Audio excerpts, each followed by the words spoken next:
So we just finished work on our latest HMO, and whilst most of the work took place whilst we were out of the UK, meaning that we actually don't have a huge amount of footage of the actual renovation project, there were still a ton of lessons that we learnt from this one that will help us tell a better story about this specific project, but more importantly, they might also apply to some of your future HMO projects.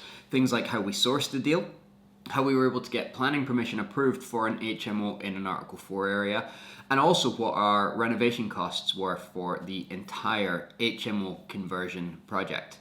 Before we get into that though, if HMO investing is something that you're interested in, either in terms of starting to grow your own HMO portfolio, or maybe you've already got some experience but you're looking to scale up and get a little bit of support with that, depending on when you're watching this, if you head over to our website, insidepropertyinvesting.com/HMO, we've usually got a ton of free resources there that can help you out with your own HMO investing story.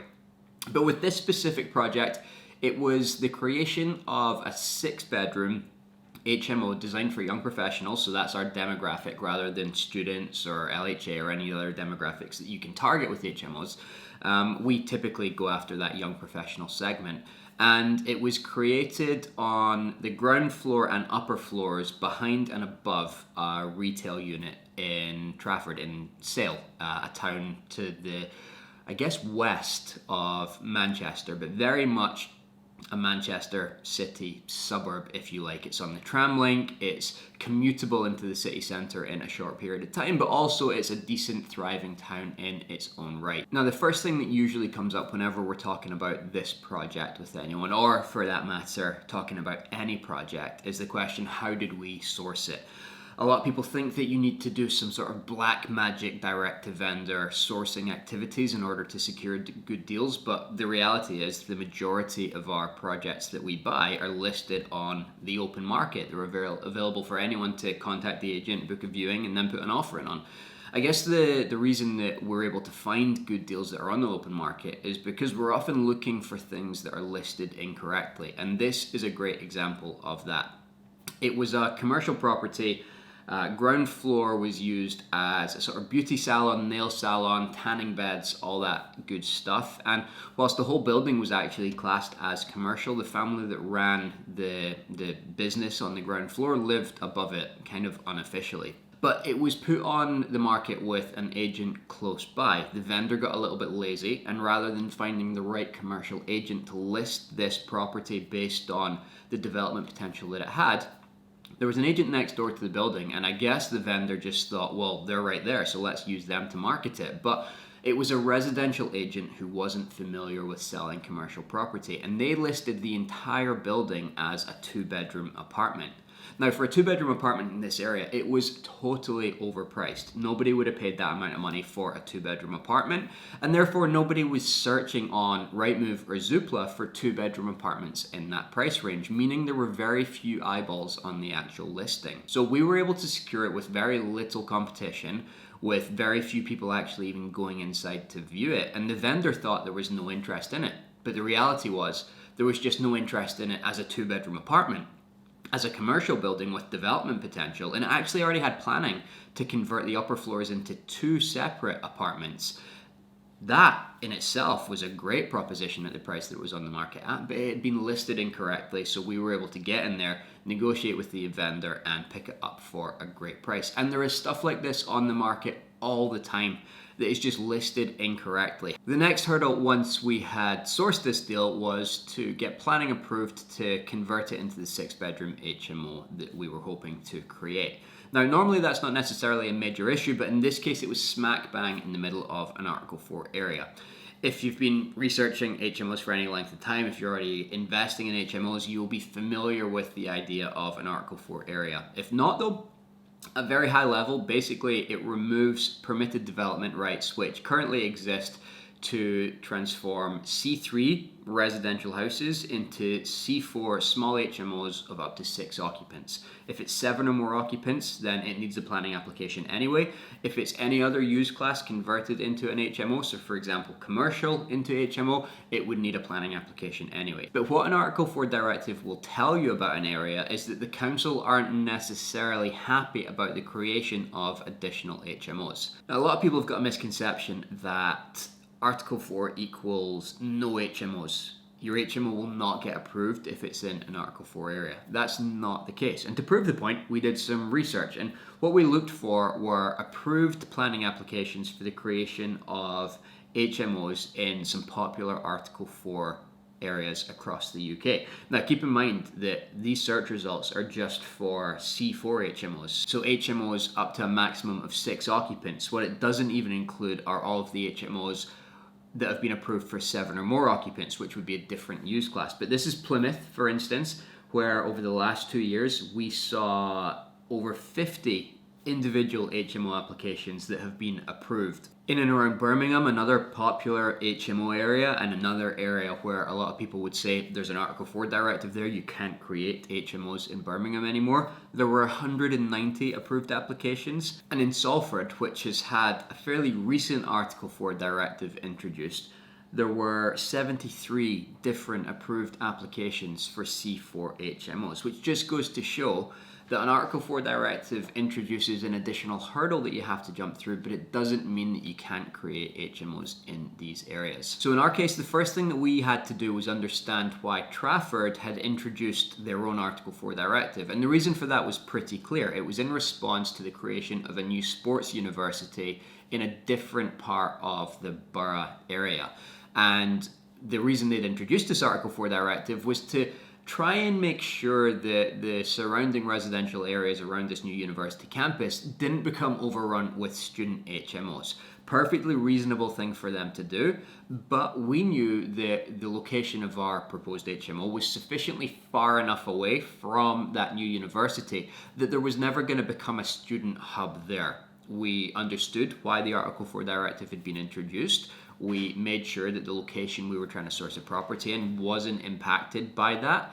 And then we submitted the application for the creation of our own HMO in an area that was covered by the Article 4 directive, but wasn't really a concern for the council. And lo and behold, it was approved with 0 objections from the planning department, local councillors or neighbours, which is, I think, the first time we haven't had a single objection to a planning application. So we've found a deal, we've got planning approved, and this is the layout of the building when we bought it. You can see that there's an existing basement, there's the retail space at the front.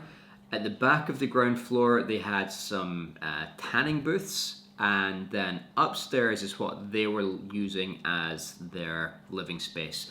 So they had a couple of bedrooms, kitchen, shower room, dining area, living area, and then a bedroom in the loft. And then this is the layout that we ended up creating. So the basement remained part of the commercial space, and obviously the front half of the ground floor remained commercial as well.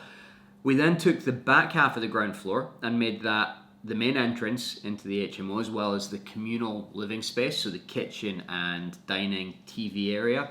And then upstairs on the first floor, we added 2 bedrooms in the back, the outrigger area, 2 additional bedrooms in the front of the building. You can see that 2 of those have got en suites, and we've also got a utility space here so that our laundry facilities aren't in the kitchen making a load of noise whilst people are in there cooking their dinner and sitting watching TV. And then up in the loft, we created 2 additional ensuite bedrooms. So 6 rooms in total, 4 with en suites and 2 that share 1 bathroom. We split this renovation process into 2 different phases, focusing first of all on the commercial space and then on the residential HMO. The reason we did this is that typically we find it takes a little longer to find a good commercial tenant. So if we can get that space done and dusted and looking like the finished product, it gives us a slightly longer runway to find a tenant for that whilst we're working on the residential aspect of the building. We spent about £140,000 in total transforming this building into the modern commercial space as well as the 6-bedroom HMO. Probably about 30,000 of that was spent on the front, on phase 1, on the commercial aspect, and then £110,000 on the creation of the 6-bedroom HMO. Now, in terms of our budget and our cost per square meter, the 6-bedroom HMO is about 130 square meters of floor space in total, split over those 3 floors, and with the £110,000 budget, that works out at about £807 per square meter for our conversion costs, which is pretty typical for what we see when we're converting commercial building into residential. And then the final piece of the puzzle for us on this project was whether there was any demand for HMO rooms in this area. Now, usually the first place that we would have a look is a site like Spare Room, where HMO rooms are advertised. And it was a little bit disconcerting because we went on there and there were actually very few rooms available. That can normally mean one of two things. One, either you've found a great untapped market and you're going to do okay letting out your rooms to the type of tenants that you're looking for. Or two, maybe people have tried it in the past and actually there's just no demand. So there is no market that exists in your town. It's kind of difficult to distinguish between the two without some further information. But we knew that this town was very popular. There were plenty of jobs within the town itself, and as I mentioned earlier, good commuter links into other suburbs of Greater Manchester and the city centre itself. The reason that we decided that there were no HMO rooms here, certainly very few HMO rooms, is because property prices are considerably higher than some of the other more popular HMO investment areas in and around Greater Manchester, like Salford, some of the parts of North Manchester, Oldham, Rochdale, and also Stockport, where most of our portfolio is. So those higher property prices in this town were kind of pricing people out and pushing them to look at investing in other parts of the city. We were fortunate though with this project, like I say, we marketed incorrectly, we were able to pick it up at a good price, and as a result, we thought that we would have a great product with very limited supply elsewhere in the town, but very high demand because it's still a popular place for people to live. And thankfully, so far, it is proving to be the case. The commercial aspect is a different element of the puzzle, but we actually found a great tenant for there relatively quickly, which was promising. And we finished the work on the HMO aspect a couple of weeks back. We have got 3 housemates living there already. We've got 2 of the other rooms let agreed, so those rooms are reserved, but the tenants haven't moved in yet. And then we've got 1 room remaining on the market with viewings lined up over the next couple of weeks. So hopefully we'll have a full house before too long, which is great news and definitely gives us some confidence that we bought in the right location, we bought at the right price. The Article 4 directive didn't cause us too many problems, and if the right project comes up in the area in the future, we'd definitely consider doing another one here.